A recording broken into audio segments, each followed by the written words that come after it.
2008년 5월 16일 사건은 인도 노이다에서 일어났습니다. 당시 13살이었던 아루시가 자신의 침실에서 사망한 채 발견됩니다. 아루시는 1994년 5월 24일 라제시와 누푸르의 부모에게서 태어났습니다. 아루시는 춤을 추고 음악을 듣는 것을 좋아하는 평범한 10대 소녀였습니다. 그리고 그녀의 부모님은 의사였습니다. 2008년 5월 15일 아루시의 부모님은 일을 마치고 오후 9시 30분경 집으로 돌아왔습니다. 그리고 아루시와 부모님은 늦은 저녁을 먹었습니다. 식사를 마치고 부모님은 아루시의 방으로 가서 디지털 카메라를 선물했습니다. 원래 아루시의 생일에 줄 계획이었으나 일찍 택배를 통해 도착해서 미리 생일 선물을 준 것이었죠. 아루시는 밤 10시 10분에 자신과 부모님의 사진을 여러 장 찍었고 그 후 부모님은 아루시의 방에서 나갔습니다. 11시경 라제시는 누푸르에게 아루시 방에 있던 인터넷 라우터를 켜달라고 부탁했습니다. 그녀가 아루시의 방에 갔을 때 아루시는 책을 읽고 있었고 그녀는 인터넷 라우터를 켜고 자신의 방으로 돌아왔습니다. 그러고 나서 라제시는 몇몇 주식을 보았고 치과 사이트를 검색했으며 이메일을 보냈습니다. 11시 41분 53초가 마지막 인터넷 사용 기록이었습니다. 아루시는 보통 자정이 넘도록 친구들과 전화로 수다를 떨곤 했습니다. 그날 밤 아루시의 친구는 전화를 걸었지만 아루시의 전화는 꺼져 있었습니다. 그날 밤 9시 10분에 아루시의 전화기가 꺼진 걸로 보아 경찰은 배터리가 나갔거나 압수된 것으로 추정했습니다. 다음 날 오전 6시경 가정부 바라티는 아루시의 집에 출근하였고 초인종을 눌렀습니다. 일반적으로 같은 가정부였던 햄나지에 의해 안으로 들어갔지만 무슨 일인지 문이 열리지 않았습니다. 그녀는 초인종을 여러 번 눌렀고 햄나지 대신 누푸르가 모습을 보였습니다. 분명 매우 이례적인 일이었습니다. 평소 부부는 그 시간에 잠을 자고 있었고 보통 햄나지가 가정부나 손님을 들여보내는 일을 하였기 때문이었죠. 그리고 가정부 바리티는 집 안으로 들어갔습니다. 바리티가 들어가자 라제시도 깨어 있다는 걸 알아차렸습니다. 부부가 딸의 방에서 울고 있었기 때문이었죠. 그곳에서 아루시를 살려달라며 애원하고 있던 부모님을 보았고 아루시는 침대에 누워 목에 자상을 입은 채 사망한 상태였습니다. 오전 7시 15분 경찰이 도착했지만 이미 집에는 사람들로 가득 차 있었고 대략 20명의 사람들이 있었습니다. 그로 인해 범죄 현장은 완전히 짓밟혔습니다. 많은 사람들 때문에 DNA의 무결성은 손상되었고 28개의 지문 샘플은 대부분 얼룩져 쓸모가 없었습니다. 경찰은 곧바로 범행 현장을 차단하지 않았고 법의학팀이 증거 수집을 위해 도착했을 때 이미 언론을 비롯한 많은 사람들이 아무런 허가 없이 자유롭게 아파트를 배회하고 있었습니다. 경찰의 과실로 증거의 90%는 이미 소실된 상태였습니다. 아루시가 살해되었을 때 가정부였던 햄나즈가 사라졌기 때문에 그가 유력한 용의자로 오르게 됩니다. 햄나즈가 범인이라고 부부는 확신하고 있었습니다. 처음 경찰은 햄나즈가 술에 취한 상태로 아루시의 방에 들어가 성폭행하려 했고 아루시가 저항하자 그녀를 살해한 것으로 보았습니다. 아루시의 시신은 오전 8시 30분경 경찰관 2명이 부검을 위해 데려갔습니다. 오후 1시쯤 시신을 집으로 데려왔고 아루시를 화장하게 됩니다. 저택에서 추적을 이어가던 경찰은 잠겨있던 테라스 문 손잡이에서 혈흔을 발견하게 됩니다. 또한 바닥과 계단에는 피 묻은 얼룩진 발자국이 있었습니다. 경찰은 즉시 라제시에게 테라스 열쇠를 달라고 요청했지만 무슨 일인지 라제시는 열쇠를 찾을 수 없다고 말했습니다. 그래서 경찰은 하루 종일 실내에서 조사를 하게 되었죠. 다음 날 부부는 아루시의 유골을 강에 뿌리기 위해 겐지스 강으로 떠났고 그때 경찰은 테라스의 문을 강제로 열었습니다. 그리고 그곳엔 놀랍게도 햄나지의 시신이 있었습니다. 경찰은 햄나지의 신원을 확인하기 위해 집으로 돌아오라고 부부에게 말했고 라제시는 경찰에게 시신이 햄나지라는 것을 확신할 수 없다고 말했습니다. 이유를 물어보니 부상과 부패 상태 때문이라고 말했죠. 나중에 햄나지의 친구가 그의 신원을 확인해 주었습니다. 경찰은 살인범이 햄나지를 자신의 침실에서 살해 후 테라스로 끌고 가 테라스의 문을 잠궜고 거실로 돌아와 위스키를 마신 것으로 믿었습니다. 위스키 병에는 두 희생자의 혈흔이 남아 있었기 때문이었죠. 아루시와 햄나즈는 휴대폰을 갖고 있었지만 살인사건 이후 두 전화기 모두 사라졌습니다. 부검 결과 두 사람 모두 골프채로 구타를 당했고 목에는 칼에 의한 자상을 입었습니다. 아루시의 사적인 영역엔 눈에 띄는 구멍이 발견되었지만 정액의 흔적은 발견되지 않았습니다. 그리고 두 희생자 모두 그날 자정에서 새벽 1시 사이에 살해된 것으로 보았습니다. 외부에서 침입한 흔적이 없는 걸로 보아 수사관들은 가까운 사람들에 의해 그들이 살해되었다고 생각했습니다. 가정부들이 의심을 받았고 그들은 신문을 받았지만 별다른 특이점은 없었습니다. 수사가 진행되어 가면서 경찰은 물론 언론도 여러 가지 이유로 아루시의 부모를 의심하기 시작했습니다.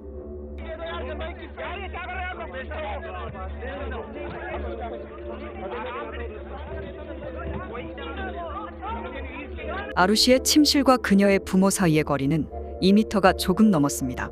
하지만 부모는 어떤 소리도 듣지 못했고 살인사건 내내 잠들어 있었다고 주장했습니다.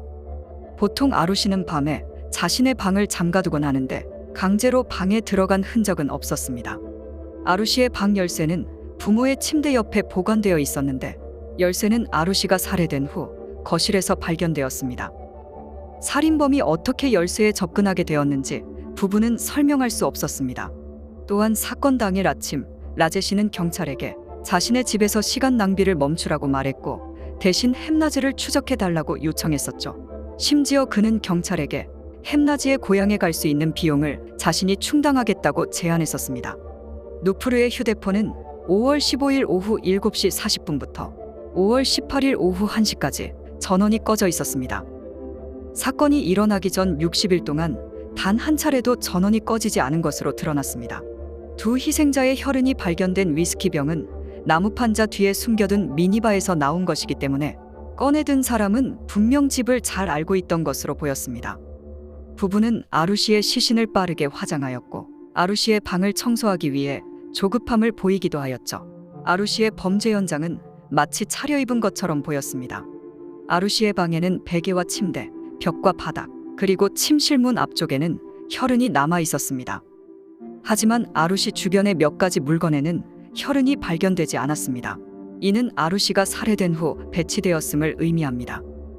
햄나즈는 죽기 전에 몇몇 친구들에게 생명의 위협을 느낀다고 말했었습니다. 라제시가 바람 피우고 있다는 사실을 햄나즈가 알게 되었고 라제시는 햄나즈에게 가족에게 알리지 말라며 협박해 왔었습니다.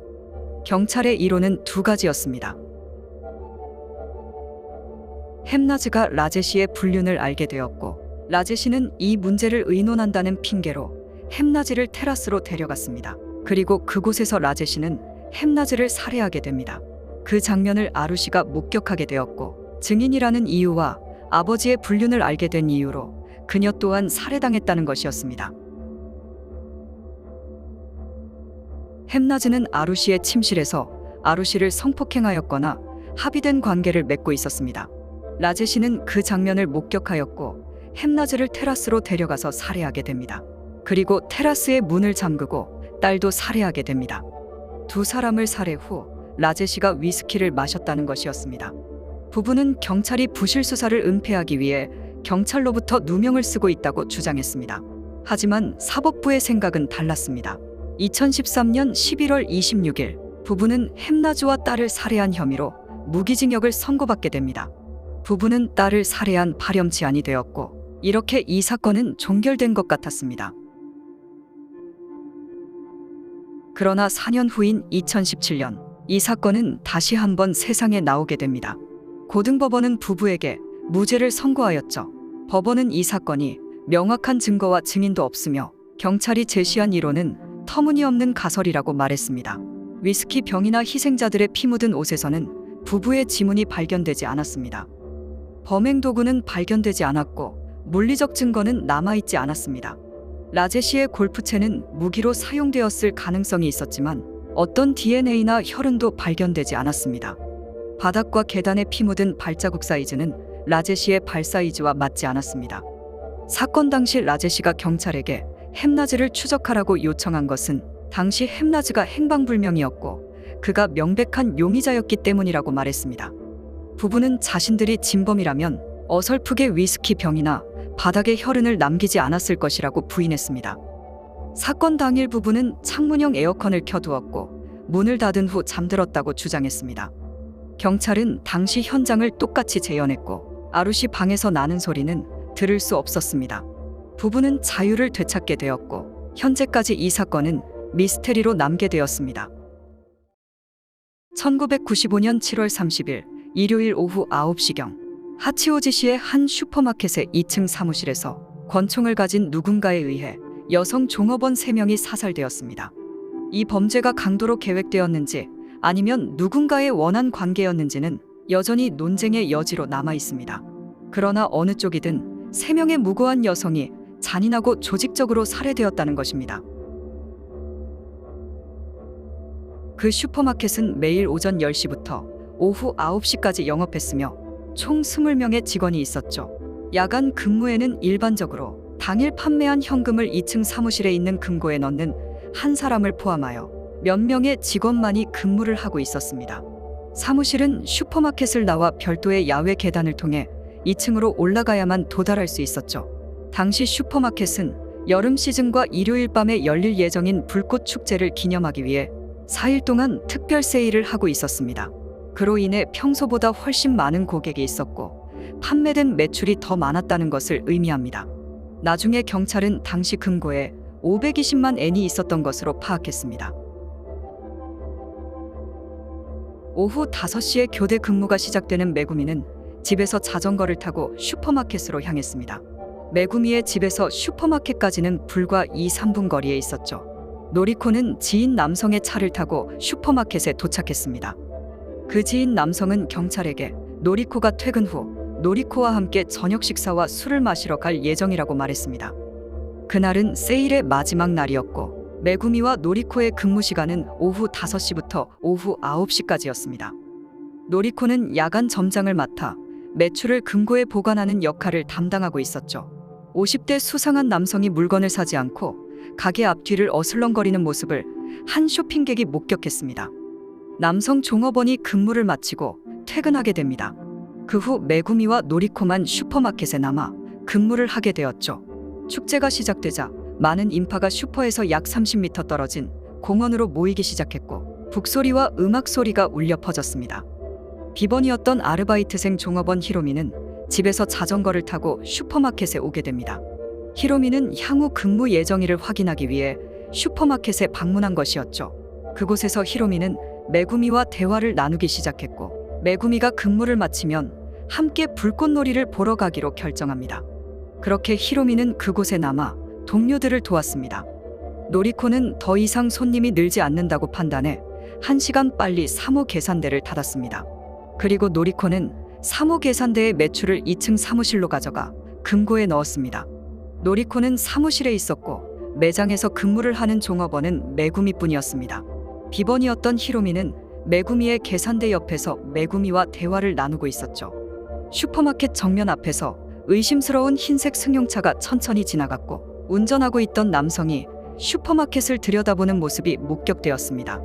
영수증 기록에 따르면 마감 직전에 히로미가 우유와 계란을 구입한 것이 확인되었습니다.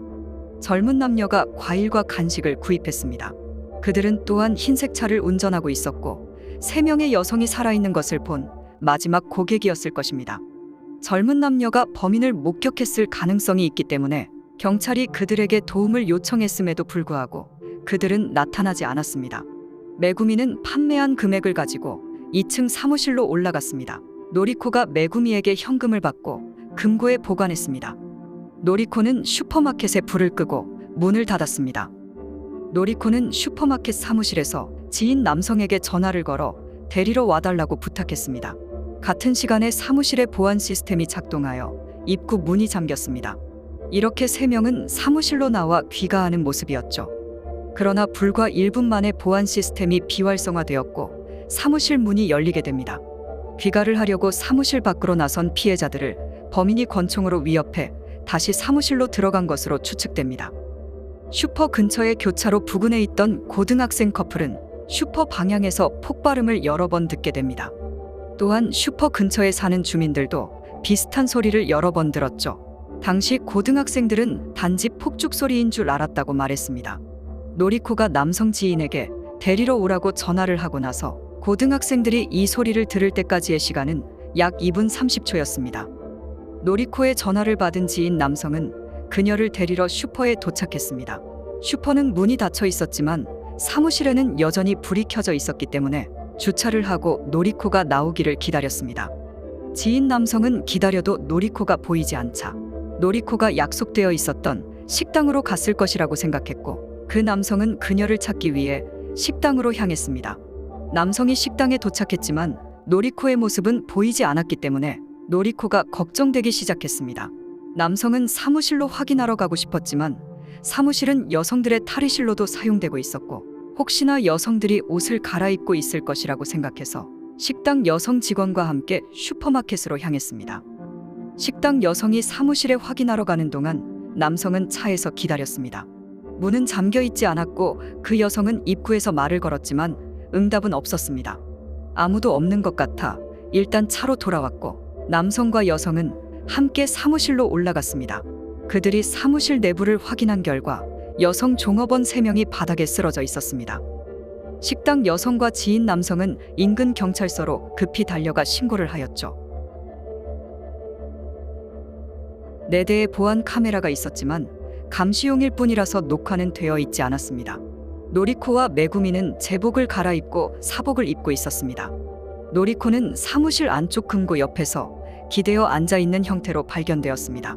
노리코는 2발의 총알을 맞았고 칼에 찔렸으며 묶여 있지 않았습니다. 메구미와 히로미는 금고 앞 사무실 중앙에 쓰러져 있었고 머리에 각각 1발씩 총알을 맞았습니다.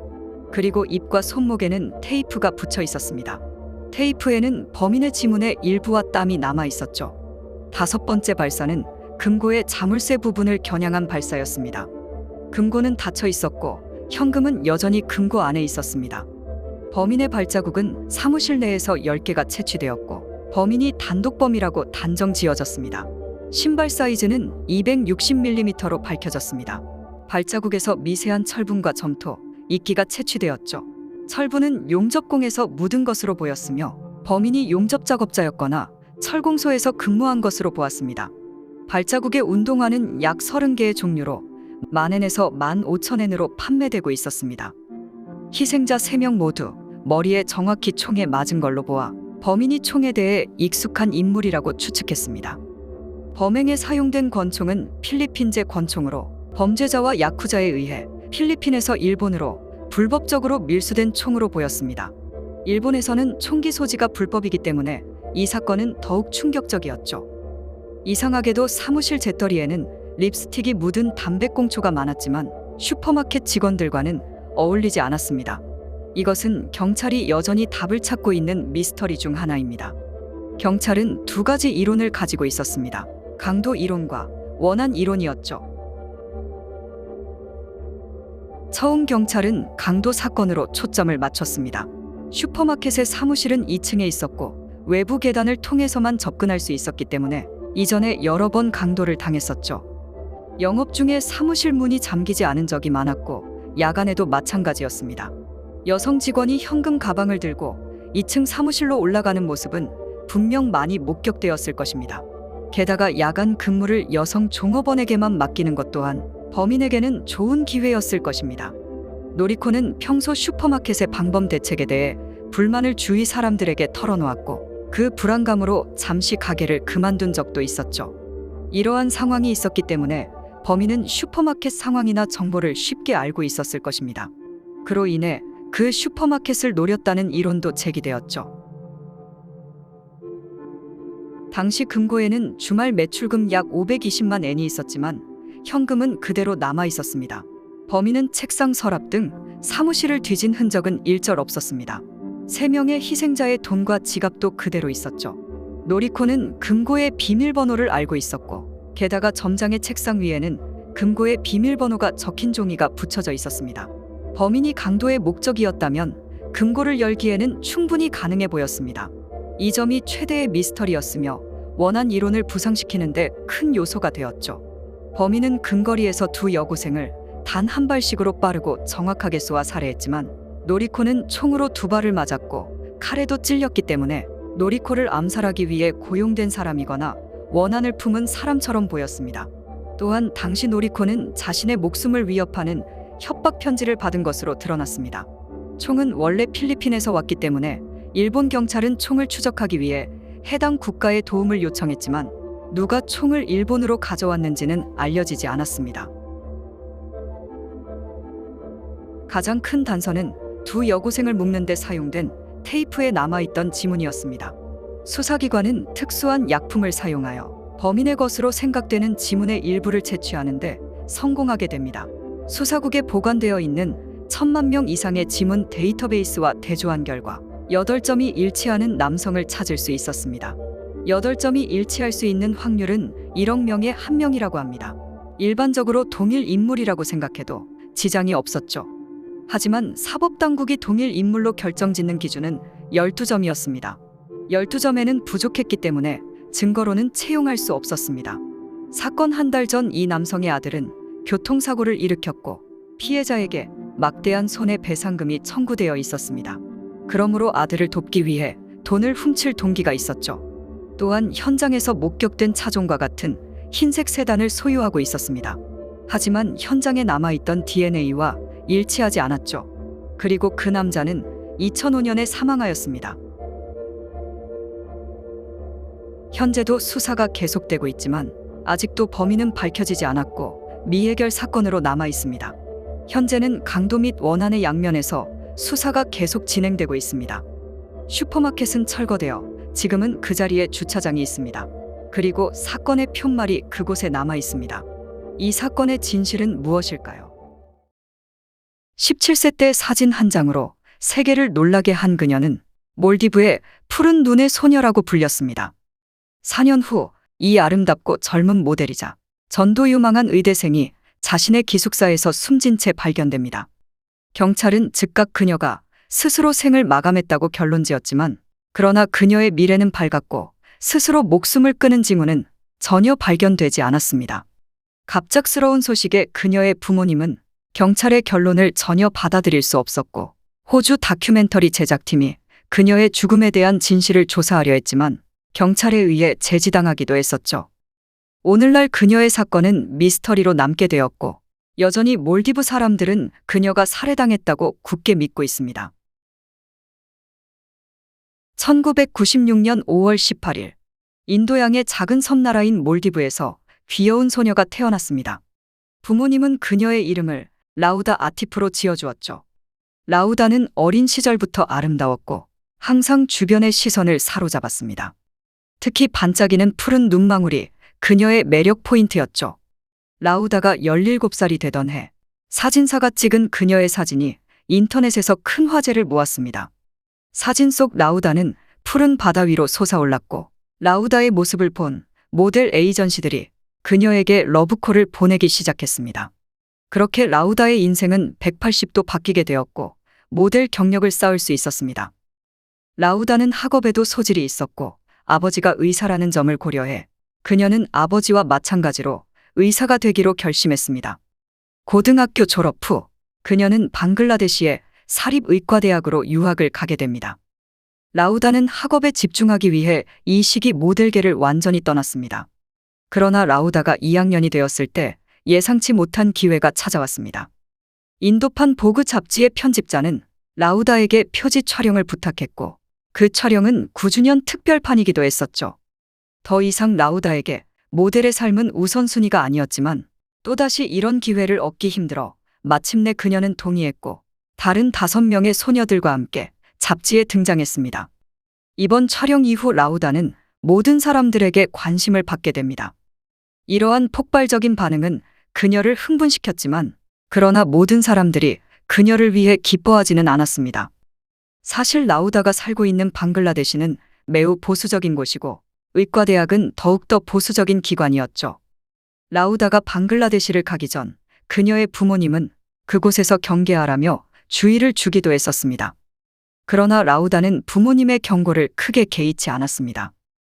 방글라데시에 도착한 라우다는 보수적인 분위기를 실감하게 되었고 결국 다른 사람들의 이목을 끌지 않기 위해 보수적으로 옷을 입기 시작했습니다. 라우다는 적절한 방식으로 자신을 드러내지 않으려 노력했지만 이미 보급 표지 모델로 등장한 인물이었기 때문에 일부 사람들은 그녀를 용납할 수 없었습니다. 사건 당시 라우다는 방글라데시에서 학업을 마치려는 참이었고 호주로 이주할 계획이었습니다. 그러나 그녀의 꿈이 실행되기도 전에 그 꿈은 완전히 물거품되고 말았습니다. 2017년 3월 29일 오후 라우다의 기숙사로 여성 친구가 찾아왔습니다. 경찰 조사에 따르면 그 친구가 라우다의 기숙사 문 앞에 도착했을 때 문은 안쪽에서 잠겨 있었고 문을 두드렸지만 아무런 대답이 없었습니다. 그 친구가 문을 너무 세게 두드렸는지 두 개의 문짝 사이에 틈이 생겼고 그 틈은 방 안에 사람이 있는지 엿볼 수 있을 만큼 충분히 컸습니다. 이어 친구는 천천히 문틈으로 다가가 내부를 확인하게 됩니다. 그 순간 친구는 겁에 질려 소리를 질렀고 기숙사 전체에 울려 퍼졌습니다. 친구가 본 라우다는 목에 스카프를 두르고 천장 선풍기에 매달려 있었습니다. 그 친구는 너무 놀라 다른 친구들을 불러 모았고 친구들과 함께 문을 부수는 동시에 경찰에 신고했습니다. 경찰이 도착했을 때 라우다는 선풍기에서 끌어내려져 침대 위에 놓여 있었습니다. 그리고 현장에는 이미 많은 사람들로 붐비고 있었습니다. 그로 인해 현장이 오염되어 종합적인 분석에 어려움을 겪었습니다.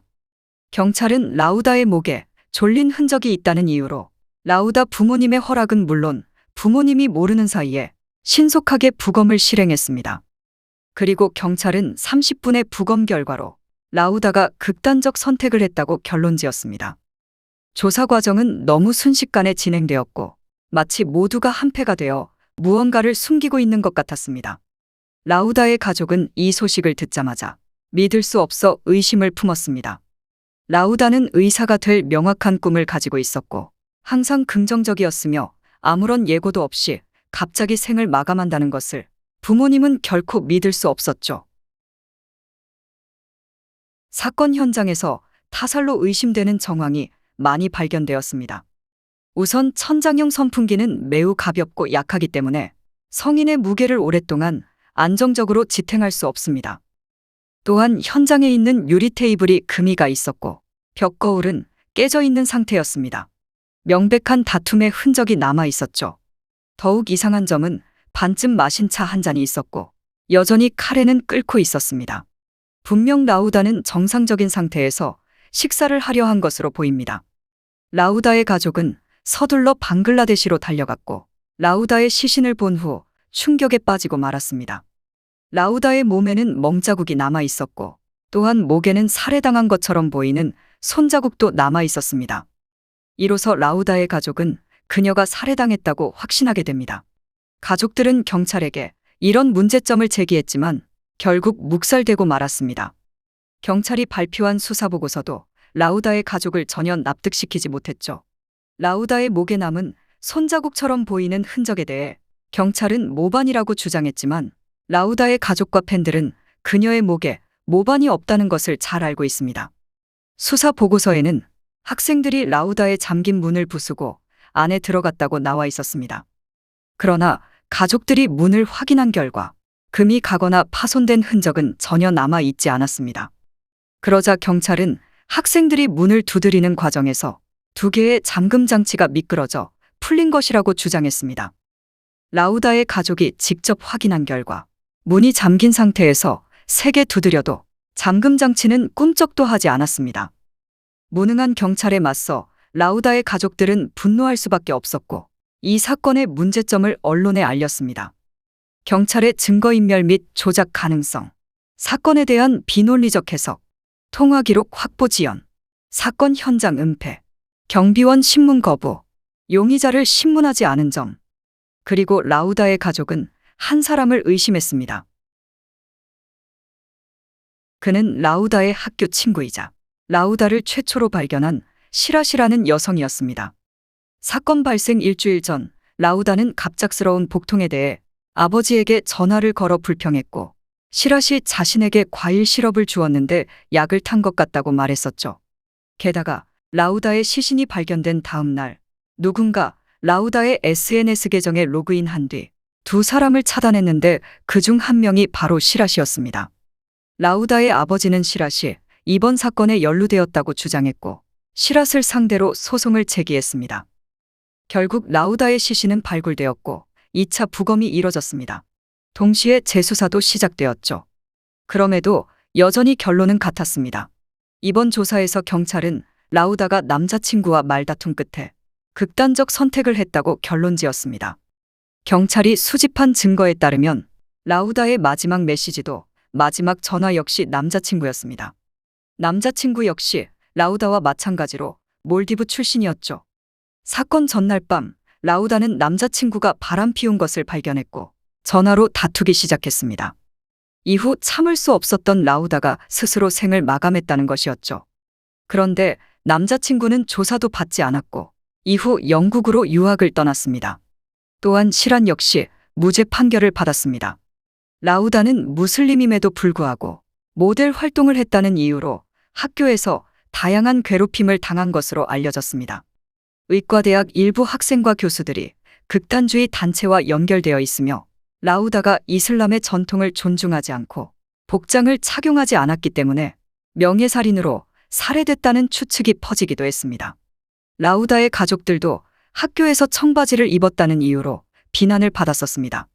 사건 발생 후 호주 프로그램 제작진이 직접 방글라데시를 찾아가 조사를 시작했지만 진실이 밝혀지기도 전에 제작진은 여권을 압수당하고 경찰에 의해 제지당하기도 했었죠. 결국 그들은 방글라데시를 떠나야 했습니다. 수많은 의혹에도 불구하고 당국은 라우다의 사망 원인을 극단적 선택으로 결론지었고 그렇게 오늘날까지 라우다의 사건은 미스터리로 남게 되었습니다. 2001년 12월 2일 당시 27세의 헬레나는 친구가 사는 건물 옥상에서 추락해 숨을 거두고 말았습니다. 경찰 조사 결과 여러 물증이 헬레나의 친구인 몬세라트를 가리키고 있어 그녀는 체포됩니다. 그러나 몬세라트는 옥중에서 자신의 결백을 호소했고 결국 그녀마저 극단적 선택으로 세상을 떠나고 말았습니다. 2020년 유가족은 새로운 증거를 제출했고 경찰은 이 사건을 재수사하게 됩니다. 그렇다면 그들에게 무슨 일이 있었는지 사건 속으로 들어가 보겠습니다.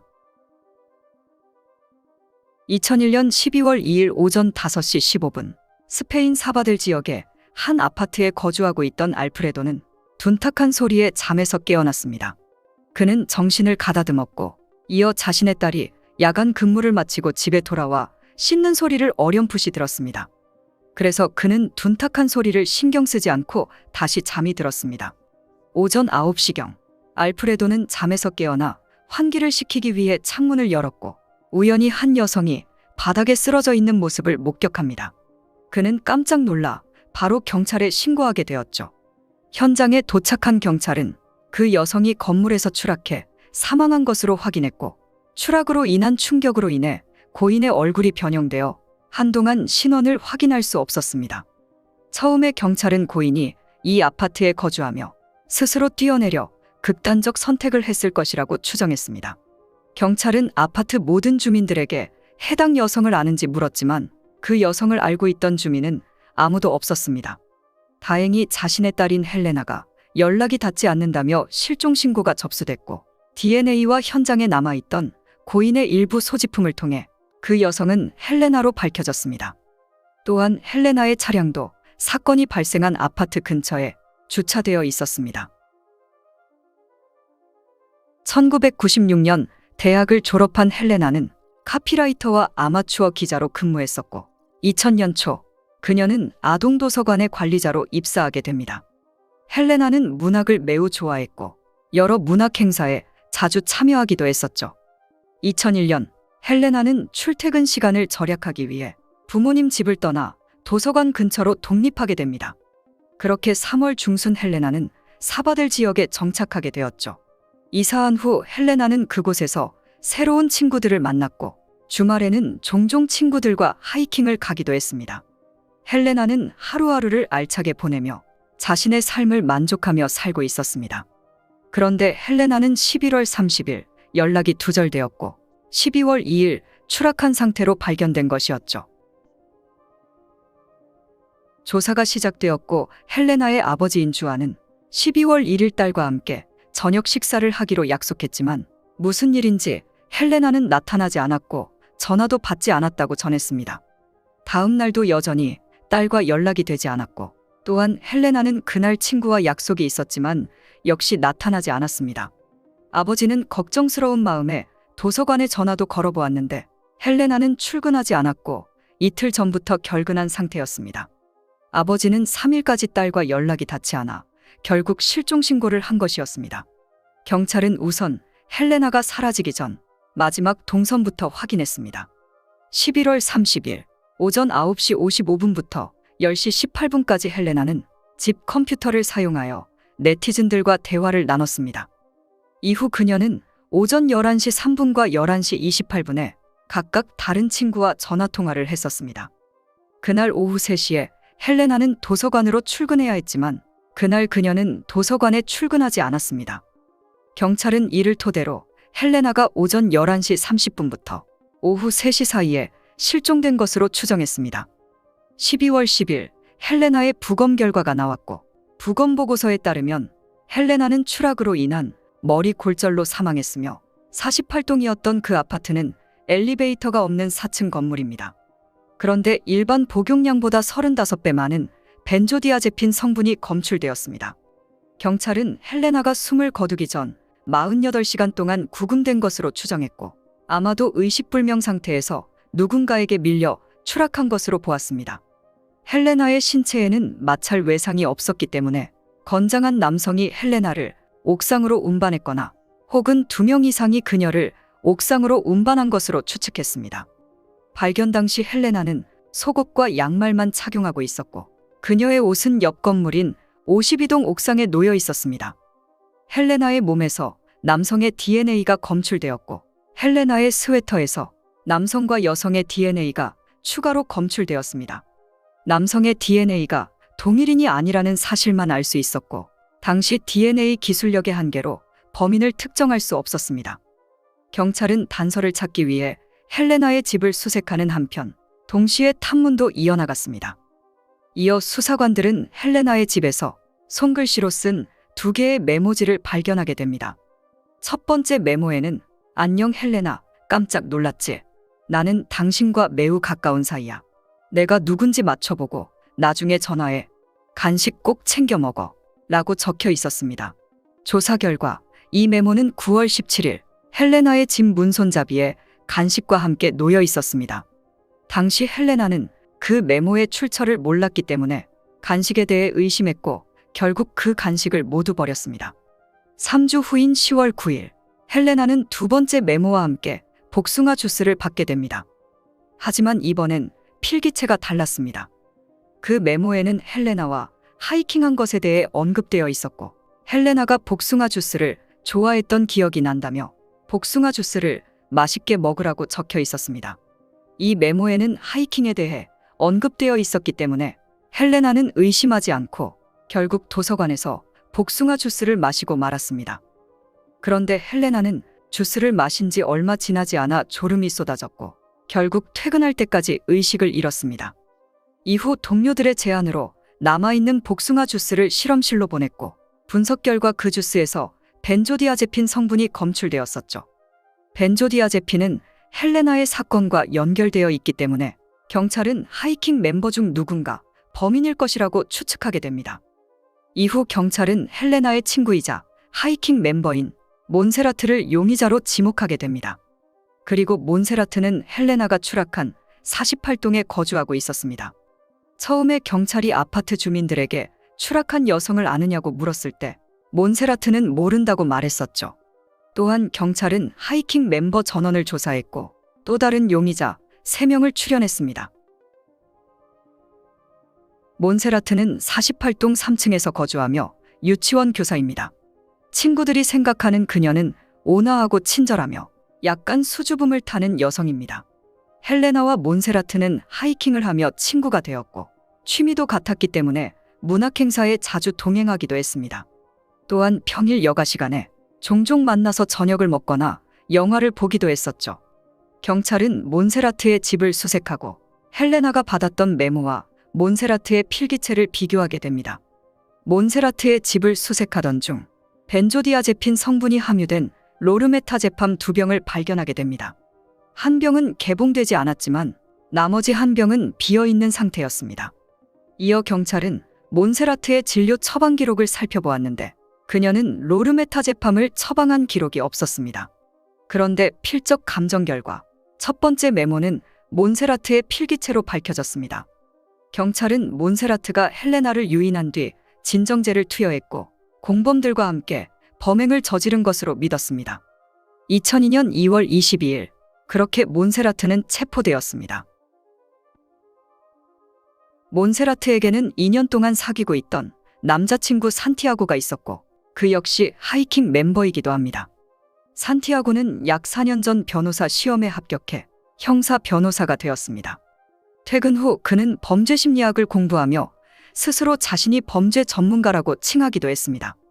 또한 산티아고는 자선 활동에 적극적으로 참여했었고 정치에 입문할 계획도 가지고 있었습니다. 산티아고는 항상 에너지가 넘쳤고 매우 사교적인 인물입니다. 산티아고는 하이킹을 제외하면 헬레나와 접촉이 거의 없었지만 몬세라트의 집에서 오랫동안 거주하고 있었기 때문에 용의자로 올랐죠. 하지만 산티아고는 방값을 아끼기 위해 몬세라트와 동거했을 뿐 범행에 대해서는 줄곧 부인했습니다. 그러나 이후 조사 결과 산티아고의 어머니는 신경쇠약증과 불면증으로 인해 매일 로르메타제팜을 복용하고 있었습니다. 경찰은 산티아고가 자신의 어머니로부터 로르메타제팜을 얻어 헬레나에게 준 복숭아 주스와 범행 당시 사용한 것으로 추측했습니다. 또한 몬세라트의 언니는 사건이 발생하기 얼마 전 몬세라트가 설명할 수 없는 이유로 2차례 졸았다고 증언했습니다. 일부 수사관들은 산티아고가 몬세라트를 실험 대상으로 삼았고 몬세라트에게 먼저 테스트한 다음 헬레나에게 투약한 뒤 살해한 것으로 추측하기도 했습니다. 경찰은 하이킹 몇몇 멤버로부터 안나가 헬레나와 유일하게 갈등을 빚었다는 사실을 알게 됩니다.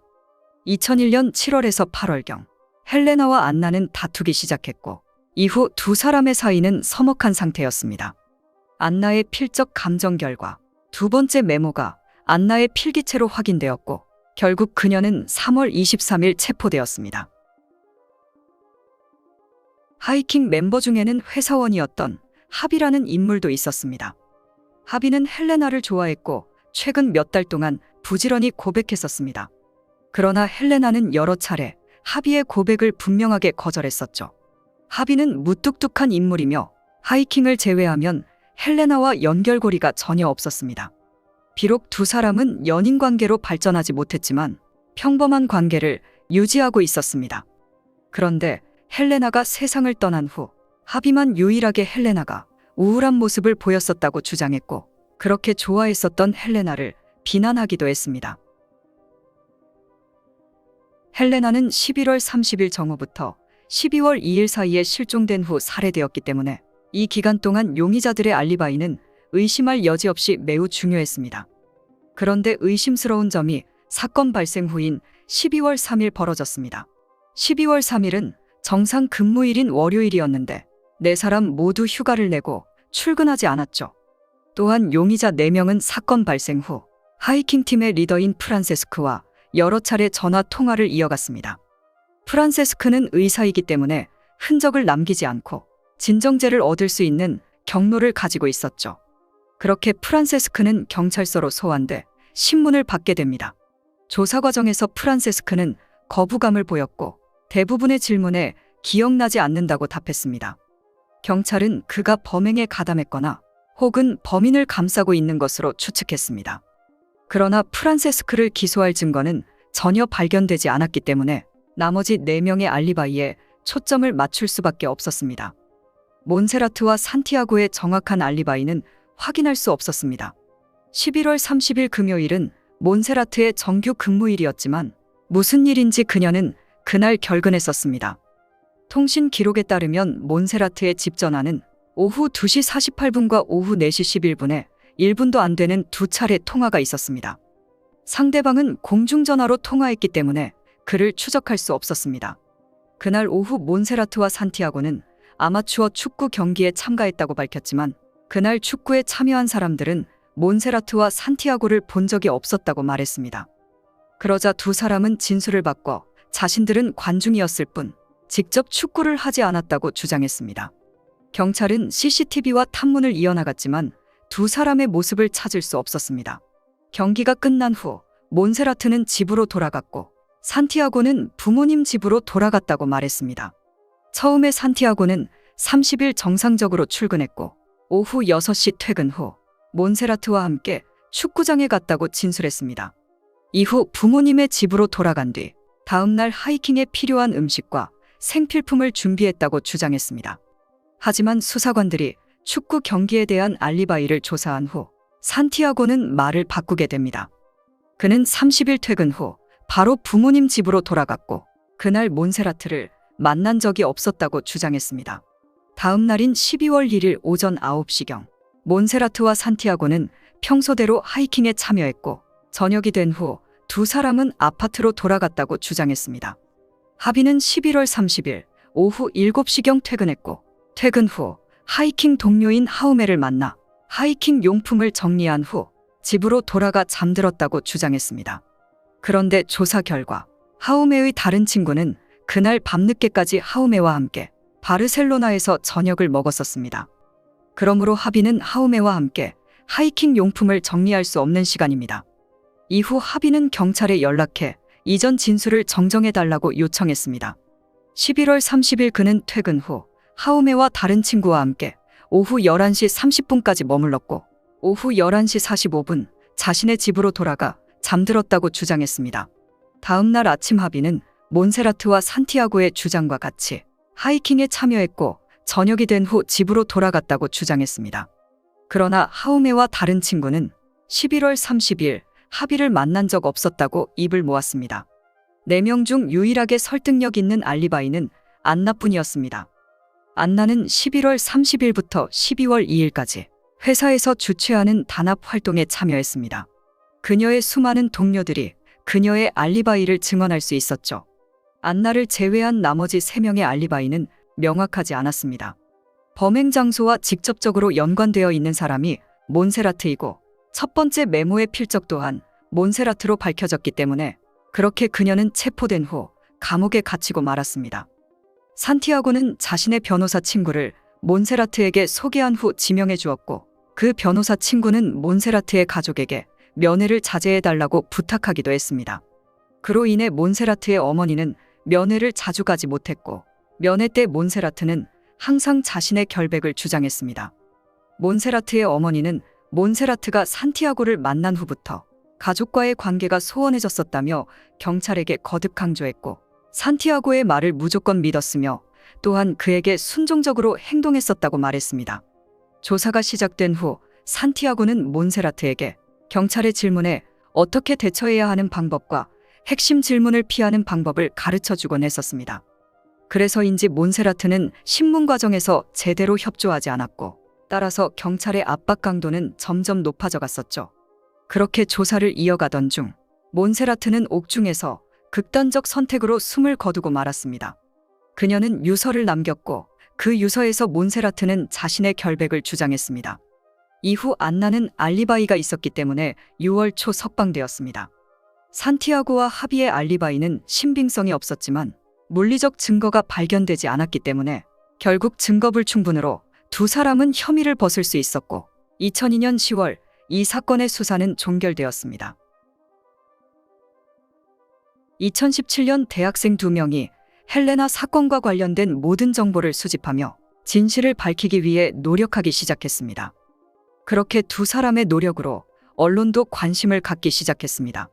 헬레나의 가족은 진실을 찾기 위해 10여 년 동안 포기하지 않았고 헬레나의 컴퓨터를 포함하여 그녀가 자주 사용했던 물건들을 보관해 두었습니다. 헬레나는 채팅을 하는 습관이 있었으며 이메일도 자주 사용했었습니다.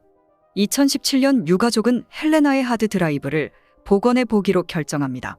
사건 2달 전 헬레나는 이메일을 받았고 그 이메일의 내용은 두 번째 메모와 매우 유사했습니다. 그리고 그 이메일을 보낸 사람은 바로 하비였습니다. 당시 경찰은 4명의 용의자의 실생활에 집중했고 컴퓨터에 대해서는 조사하지 않았었죠.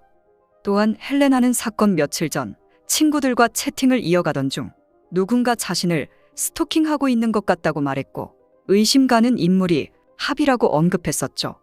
헬레나는 자신이 알고 있는 사람 중에 자신을 괴롭힐 수 있는 사람은 합이뿐이라고 말했습니다. 헬레나의 유가족은 합이를 의심하게 되었고 이 증거들을 경찰에 제출한 후 재수사를 요청하게 됩니다. 몬세라트의 언니 역시 동생의 결백을 믿었고 몬세라트가 자신을 희생하며 지키고 싶었던 사람은 산티아고밖에 없었다고 주장했습니다. 2018년 12월 헬레나의 유가족은 두 메모를 사설업체에 보내 필적 재감정하게 되었고 놀랍게도 2002년과 전혀 다른 결론이 나왔습니다. 감정 결과 몬세라트와 안나의 필적이 아니라 산티아고와 하비의 필적으로 밝혀진 것입니다. 2020년 8월 3일 경찰은 헬레나의 채팅 기록과 이메일 그리고 2차 필적 감정을 토대로 재수사에 돌입하게 됩니다.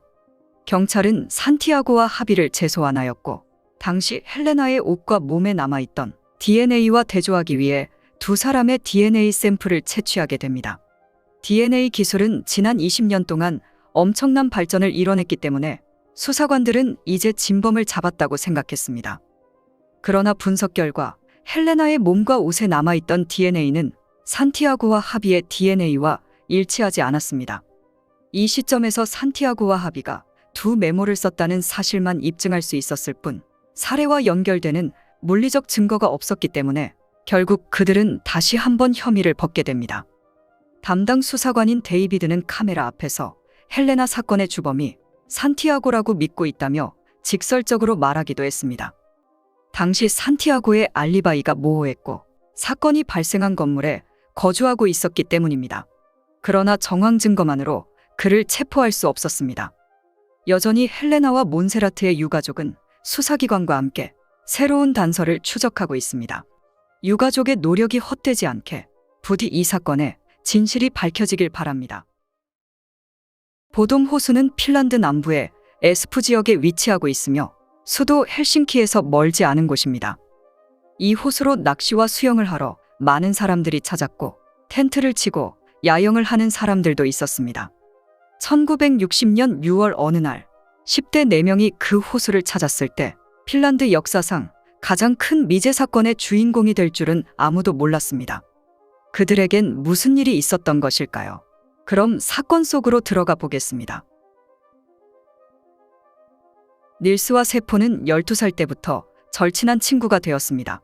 두 친구는 그림자처럼 붙어 다녔고 종종 서로의 집에서 밤을 보내기도 했었죠. 1960년 5월 당시 18세였던 세포는 15세였던 아녀와 사귀기 시작했습니다. 이후 아냐는 닐스에게 자신의 친구인 마일라를 소개해줬습니다. 마일라는 닐스에게 매력을 느꼈고 그렇게 두 사람도 커플이 되었습니다. 얼마 후 그들 4명은 보돔 호수로 캠핑을 가기로 결정하게 됩니다. 그러나 마일라와 아냐의 부모님들은 야외에서 밤을 보내는 것이 안전하지 않다고 판단하여 그곳에 가는 것을 반대했습니다. 마일라와 아냐는 부모님에게 간절히 애원했고 결국 그들 부모는 마지못해 허락하게 됩니다. 닐스와 세포는 남자였고 어느 정도 나이도 있었기 때문에 소녀들의 부모님들보다 쉽게 허락받을 수 있었습니다. 1960년 6월 4일 닐스와 세포는 2대의 오토바이에 각자 여자친구를 태우고 보돔 호수로 출발하게 됩니다. 호수에 도착한 그들은 남쪽에 자리를 잡았습니다. 배낭을 내려놓은 후 두 소녀는 오토바이를 타고 노점상에 들러 껌과 와인 그리고 음료 몇 병을 구입했습니다. 두 소년이 야영장에 도착하니 벌써 오후 7시 15분이었죠. 수영하는 사람들도 점점 줄어들고 있었습니다. 그들은 텐트를 설치했고 텐트의 가장 높은 높이는 113cm였습니다. 내부에서 사람이 똑바로 설 수 없는 높이였죠. 폭은 138cm로 겨우 4명이 잘 수 있었습니다. 다음 날 오전 6시가 다 되었을 때 두 청년이 보돔 호수 남쪽을 거닐고 있었습니다. 높은 지대로 올라가 보니 오토바이가 자작나무에 기대어 있었습니다. 그리고 옆에는 무너진 텐트가 있었습니다. 뒤이어 한 남성이 텐트에서 숲으로 걸어가는 것을 목격하게 됩니다. 그들은 그 남성의 얼굴을 보지 못했고 밝은색 셔츠를 입은 성인 남성이라는 것만 알 수 있었습니다. 그 남성은 숲으로 들어간 후 사라져 버렸습니다. 결국 두 청년은 야영객을 방해하고 싶지 않아 자리를 떴습니다. 오전 10시가 되자 많은 사람들이 텐트가 무너진 것을 목격했지만 단지 야영객이 싸운 줄 알고 가까이 다가가서 보지 않았습니다. 오전 11시 15분, 한 행인이 그곳을 산책하던 중 텐트에 쓰러져 있는 남자를 목격하게 되었고 인근 공사장으로 달려가 경찰에 신고하게 되었습니다. 경찰이 현장에 도착했고 닐스가 텐트 위에 누워 있었습니다. 닐스는 회색 스웨터에 검은색 바지를 입고 있었고 얼굴 전체가 심하게 부어올라 있었습니다. 또한 왼쪽 팔뚝과 오른쪽 얼굴에 자상이 남아 있었습니다. 나머지 3명은 텐트 안에서 누워있는 채 발견되었습니다. 텐트 가장자리에 쓰러져 있던 세포는 청바지 단추가 풀려 있었고 알 수 없는 둔기로 여러 차례 공격을 받았으며 왼쪽 두개골은 골절된 상태였습니다. 또한 수많은 자상은이 발견되었습니다. 세포의 여자친구인 아냐는 몸을 구부린 채 발견되었고 얼굴은 담요로 덮여 있었습니다. 상의는 배가 보일 정도로 올라가 있는 상태였습니다. 그리고 아냐 역시 두개골이 골절된 상태였습니다. 마일라의 청바지는 무릎 아래까지 내려와 하체가 드러난 상태였고 상의도 어깨까지 올라간 상태였습니다. 마일라 역시 둔기로 공격을 받았고 이마와 턱이 골절된 상태였습니다. 또한 15곳의 자상은이 남아 있었습니다. 경찰은 처음에 범인이 텐트에 고정된 밧줄을 끄는 것으로 보았습니다. 이어 범인이 텐트 밖에서 무차별 공격을 가했고 이후 4명은 텐트에 갇혀 탈출하지 못했으며 제대로 된 반격조차 하지 못한 것으로 추측했습니다. 현장에서 범행에 사용한 흉기는 발견되지 않았습니다. 4사람의 지갑과 신분증은 사라졌고 세포의 가죽 재킷과 2 소년의 시계와 신발, 그리고 오토바이 열쇠도 사라진 상태였습니다. 그러나 오토바이가 그대로 남아 있었기 때문에 강도 사건이라고 보기에도 애매한 상황이었습니다. 이후 경찰과 자원봉사자들이 보돔 호수를 샅샅이 뒤졌습니다. 다이버들은 호수 바닥까지 수색을 이어나갔죠. 조금이라도 의심스러운 물건은 모두 수거되었습니다. 경찰은 현장에서부터 500m 떨어진 길가에서 혈흔이 남아있는 구두를 발견했고 그 구두는 닐스의 구두였습니다. 세포의 신발은 닐스의 구두가 발견된 길 건너편 덤불에서 발견되었습니다. 경찰이 수사에 최선을 다하는 모습이었지만 사실 문제가 많았습니다. 수사관들은 맨손으로 증거품을 만졌고 현장에서 담배를 피우는 등 구경꾼들이 마음껏 드나들게 하기도 했었죠. 경찰은 곧 수많은 용의자를 찾아냈지만 그들은 범행 동기가 없거나 알리바이가 있는 상태였기 때문에 체포됐다가 풀려나기를 반복했습니다. 그러나 끝까지 남은 3명의 용의자가 있었죠. 현지 주민들은 칼이라는 인물을 의심하게 됩니다. 당시 51세의 칼은 보도모수 남쪽에서 노점상을 운영했고 노점상에서부터 멀지 않은 곳에서 거주하고 있었습니다. 칼의 가장 큰 특징은 욱하는 성질이었습니다. 또한 칼은 평소 호수에서 술을 마시거나 야영하는 사람들을 증오해 왔었습니다. 한 번은 칼이 트럭 창문을 향해 총을 쏴 유리를 깨뜨린 적도 있었습니다. 당시 경찰이 칼을 신문했을 때 칼은 트럭 기사가 너무 빨리 운전하고 경적을 울렸기 때문에 겁만 주려 했을 뿐이라고 말했습니다. 그리고 칼의 차에는 항상 쇠파이프가 놓여 있었고 허리에 항상 사냥용 칼을 차고 다녔습니다. 앞서 언급했듯이 닐스와 세포는 호수에 도착한 후 노점상에 들렀었습니다. 그 노점상이 바로 칼이 운영하는 노점상이었죠. 당시 칼은 없었고 그의 아내가 노점상을 지키고 있었습니다. 닐스와 세포는 물건을 산 뒤 칼의 아내와 잠시 대화를 나눈 후 그곳을 떠났었습니다. 오후 9시경 노점상을 닫은 칼의 아내는 집으로 돌아와 칼에게 4명의 젊은이가 근처에서 야영을 하고 있다고 알렸었죠. 또한 닐스의 신발이 발견된 장소가 칼의 노점상에서 그의 집으로 가는 길이었습니다. 그리고 칼이 사건 후 마당에 있는 우물을 메웠다는 점도 의심을 샀었죠. 경찰은 칼과 그의 부인을 신문했는데 2사람 모두 그날 밤 집에서 잤다고 주장했습니다. 경찰은 칼의 집을 수색했지만 뒷받침할 증거는 아무것도 발견되지 않았습니다. 1년이 넘도록 진행된 수사 끝에 결국 경찰은 칼을 용의자에서 제외시켰습니다. 사건 다음 날인 오전 10시 45분, 독일 태생 남성이 혼수 상태로 헬싱키의 한 병원에 실려왔습니다. 그의 이름은 한스로 보도모수 근처에 사는 수상한 남자였습니다. 당시 한스의 손과 작업복에는 붉은 얼룩이 남아 있었습니다. 한스의 아내는 그가 심한 복통으로 쓰러졌다고 알렸습니다. 의사가 한스의 반응을 보기 위해 허리를 꾹꾹 찌르자 한스는 낄낄대며 웃었습니다. 그는 분명 혼수 상태가 아니었습니다. 한스는 자신의 거짓말이 들통났음에도 수치심이나 뉘우침을 전혀 보이지 않았고 자신을 당장 치료해달라며 병원 직원들을 위협했습니다. 한스의 괴상한 행동에 병원 관계자들은 그를 주의 깊게 관찰했습니다. 또한 한스는 자신이 독일군을 배신하고 소련 KGB에 가입했다며 털어놓기도 했었죠. 그렇게 한스는 며칠 후 퇴원했고 이후 추가 치료를 받기 위해 몇 차례 병원을 찾았습니다. 보도모수 범인이 금발이라는 언론 보도가 나오자 한스는 머리를 깎기도 했었습니다. 7월이 되자 병원 직원들은 한스의 행동을 수상히 여겨 경찰에 신고하게 됩니다. 병원 직원들이 한스를 더욱 의심하게 만든 것은 바로 용의자의 초상화가 공개되었기 때문이었죠. 분명 이 초상화는 한스와 많이 닮아 있었습니다. 사실 이 초상화는 닐스의 기억을 바탕으로 만들어진 것입니다. 사건 4일 후인 6월 9일, 닐스는 심한 통증과 함께 병원에서 깨어났습니다. 닐스가 주변을 둘러보았을 때 어머니가 옆에 앉아 있었고 옆에는 의사가 서 있었습니다. 닐스는 말하고 싶었지만 입을 열기가 힘들었습니다. 닐스가 자신의 얼굴을 만져보니 턱에 두꺼운 거즈가 몇 겹 씌워져 있었죠. 그리고 닐스는 자신에게 무슨 일이 있었는지 기억하려 노력했습니다. 그러나 아무리 노력해도 이후 무슨 일이 일어났는지 닐스는 기억하지 못했죠. 완전히 정신을 차린 닐스의 첫 반응은 세포를 만나게 해달라는 것이었습니다. 그러나 유일하게 살아남은 사람은 닐스뿐이었습니다. 경찰은 닐스에게서 그날 무슨 일이 일어났는지 답을 얻을 것이라고 기대했지만 닐스의 답은 고통스러운 신음뿐이었습니다. 6월 23일, 의사는 닐스가 퇴원할 수 있다고 결정했습니다. 닐스는 경찰서로 이송되어 그날 밤 자신의 기억을 진술하기 시작했습니다. 6월 4일 토요일, 닐스와 세포는 오후 7시 30분경 텐트를 쳤습니다. 마일라와 아냐는 호수에서 수영을 하고 닐스와 세포는 술을 마시며 낚시를 했습니다. 마일라와 아냐가 수영을 마친 후 네 사람은 계속 술을 마셨습니다.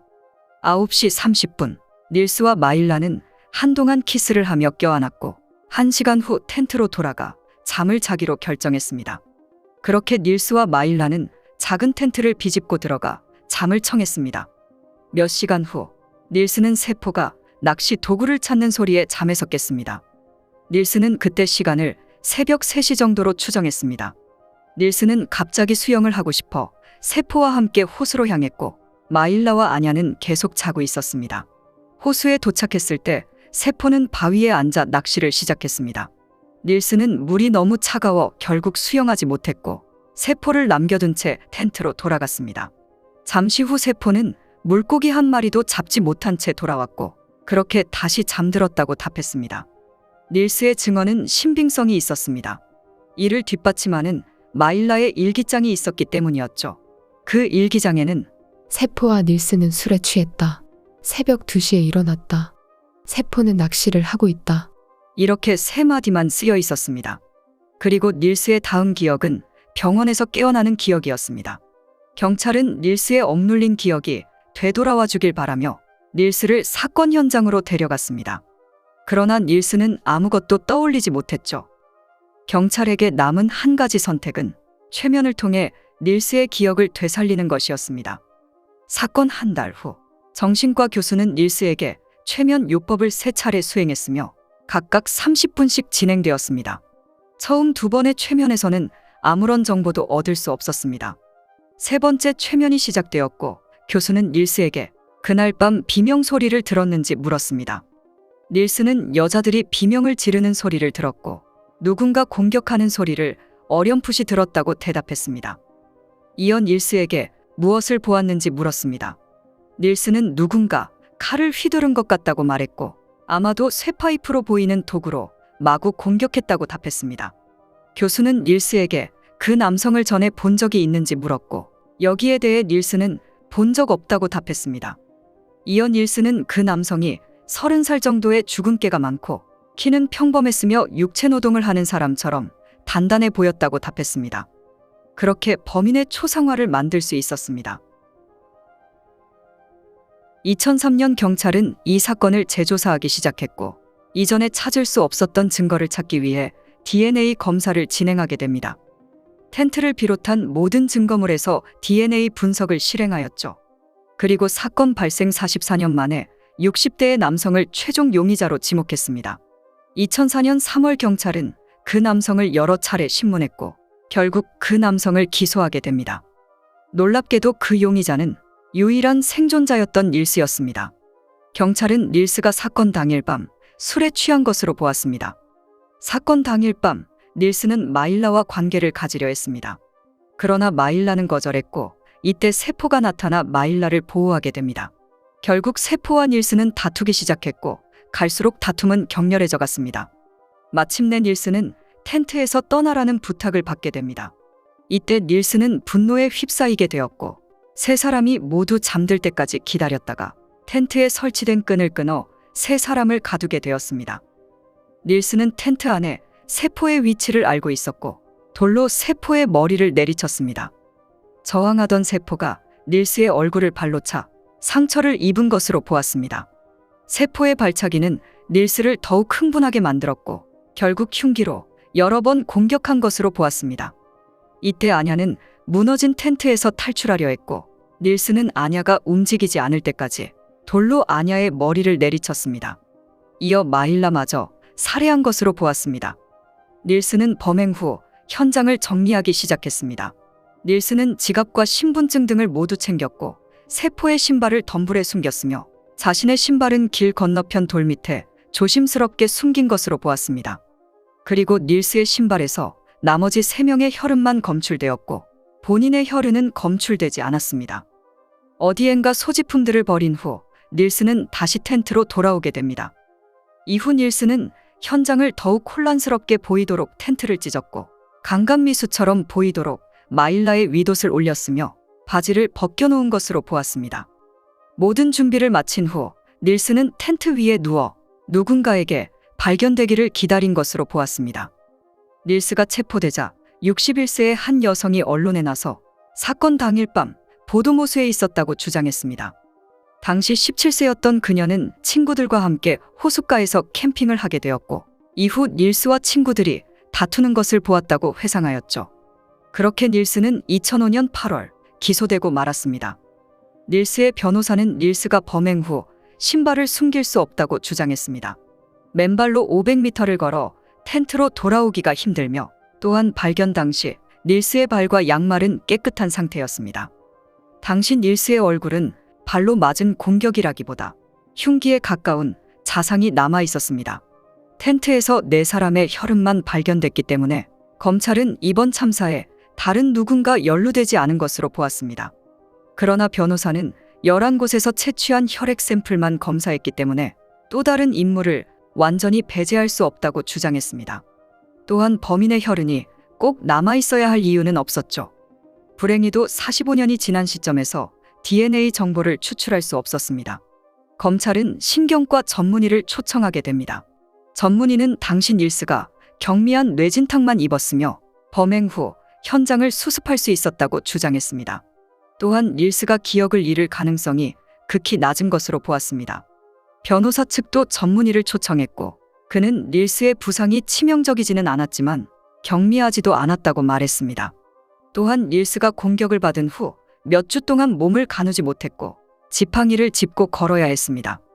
결국 검찰 주장은 가설이나 심증 수준에 그쳤습니다. 판사는 텐트의 혈흔으로 볼 때 당시 닐스가 텐트 안에 있는 것으로 보았고 또한 닐스가 부상으로 인해 신발과 여러 소지품들을 숨길 수 없다고 보았습니다. 따라서 6명의 판사는 만장일치로 닐스에게 무죄를 선고했습니다. 2005년 10월 14일 그렇게 닐스는 석방되었습니다. 닐스가 체포되었을 때 수많은 언론이 그를 헐뜯었고 닐스는 한동안 집에 숨어 살아야 했습니다. 무죄 판결을 받은 후 닐스는 4만 5천 유로의 보상금을 받았고 검찰은 항소를 포기했습니다. 1997년 한스는 기자와의 인터뷰를 수락했고 기자는 한스에게 당신이 범인이 맞냐며 단도직입적으로 물었고 그러자 한스는 자세한 내용을 밝힐 수 없다고 말했었습니다. 당시 기자는 한스의 발언을 자백으로 받아들였습니다. 그러나 1년 후 한스는 74세의 나이로 세상을 떠났습니다. 2005년 경찰이 한스의 파일을 공개하면서 한스의 의혹은 완전히 해소될 수 있었습니다. 1960년 당시 병원 직원들이 한스를 신고했을 때 경찰은 한스를 면밀히 조사했었죠. 그리고 한스는 완벽한 알리바이를 가지고 있었습니다. 한스는 사건 당일 내연녀의 헬싱키 아파트에서 머물렀던 것으로 조사됐습니다. 내연녀의 여동생 부부도 이를 확인시켜 주었죠. 세 사람은 사건 당일 한스가 아무데도 나가지 않았고 아침 9시에 일어났다고 진술했었습니다. 6월 5일 한스는 술을 많이 마셔 심한 복통과 함께 실신하고 말았습니다. 이를 증언할 수 있는 목격자들도 있었죠. 한스의 옷에 묻은 붉은 얼룩은 피가 아니라 페인트로 밝혀졌습니다. 1960년 6월 13일 새 희생자의 장례식에서 한 장의 사진이 찍혔고 많은 사람들은 그가 한스이며 여전히 범인이라고 생각하고 있습니다. 일부 지역 주민들은 여전히 칼이 범인이라고 믿고 있습니다. 당시 18세였던 울프는 칼의 집 근처에서 자전거를 타고 가다가 칼이 돌을 던졌던 기억이 있었습니다. 60년대 말 칼의 아내는 유방암 진단을 받았고 병원에서 아내는 한 친구에게 남편이 보도모수 사건의 진범이라고 말했습니다. 당시 그녀는 남편이 자신과 아이들을 공격할 것이 두려웠고 결국 가짜 알리바이를 제공했다고 말했습니다. 이 사실을 알게 된 경찰은 칼의 아내를 신문하려 했으나 그녀는 칼에 대한 두려움 때문인지 거절했었습니다. 칼의 아내는 죽기 전까지 입을 닫았고 결국 1969년 9월 칼에 대한 수사를 중단했습니다. 같은 해 칼은 이웃과 함께 술을 마시게 됩니다. 갑자기 칼은 흥분하며 화를 내기 시작했고 잠시 후 그의 기분은 절망으로 바뀌었습니다. 이웃이 무슨 일인지 묻자 칼은 자신이 범인이라고 고백하였죠. 이웃은 칼에게 당신이 진짜 그 흉악범이라면 당장 호수로 뛰어들어가라고 말했고 그렇지 않으면 남은 생애 동안 감방에 갇히게 될 것이라고 말했습니다. 이날 오후 6시경 당시 15세의 칼의 아들은 아버지를 찾지 못해 호수로 향했고 그러나 아들은 오랫동안 아버지를 찾아다녔지만 찾을 수 없었죠. 결국 아들은 경찰에 신고를 했고 경찰은 수색 끝에 호수에서 익사한 칼을 발견할 수 있었습니다. 그러나 전문가들은 칼의 자백이 신빙성이 떨어진다는 평가가 높습니다. 칼은 참전 후유증으로 정신질환을 앓고 있었으며 칼을 싫어하던 가족과 이웃들이 그를 범인으로 몰았다는 분석도 나왔습니다. 이렇게 60여 년이 지났건만 수사의 진전은 전혀 없었습니다. 결국 진범은커녕 범행 동기나 범행에 쓰인 흉기조차 밝혀내지 못했습니다. 이제 새로운 증거가 발견되거나 범인이 스스로 나타나 자백할 가능성이 거의 없기 때문에 이 사건은 사실상 완전 범죄가 되고 말았습니다.